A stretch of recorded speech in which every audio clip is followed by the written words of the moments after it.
there exists a book that has never been read. Its pages are filled with unfamiliar plants, strange symbols, and flowing human forms.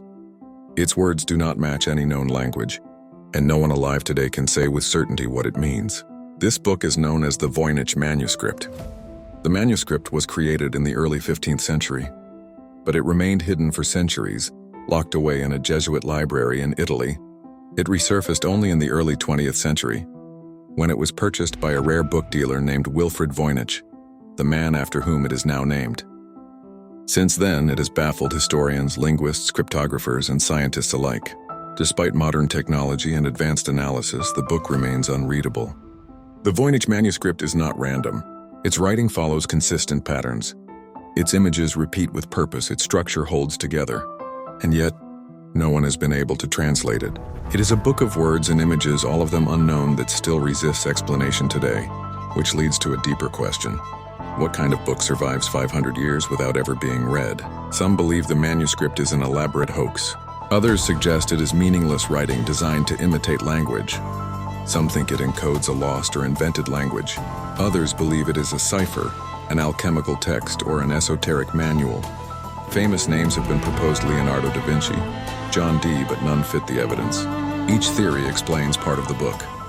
None explain it as a whole. To understand this manuscript, something else is required. When viewed through the Akashic Records, the Voynich Manuscript does not feel like a puzzle to be solved. It feels like a doorway. The records reveal people living in the border regions of northern Italy and the Alpine foothills, cultural thresholds shaped by land, seasons, and survival. They were not scholars or clerics. They were practitioners of life. They worked with plants, bodies, fertility, cycles, and timing. Women were central, holding knowledge of transformation, birth, and renewal. They already understood the language of the symbols. The manuscript was not meant to teach. It was meant to hold. This work was never completed. A small core group, the organizers and synthesizers, were identified as problematic. They were silenced, separated, or removed. Without them, the living system could no longer continue. The book became unfinished. Once the people were gone, the manuscript passed into concealment. Unreadable text posed no threat, so it was archived, cataloged, and left untouched. Its silence became its protection. What next lived not in books but in bodies. Groups like the Benandanti appear centuries later, not as keepers of the manuscript but as echoes. They carried the experience but not the map.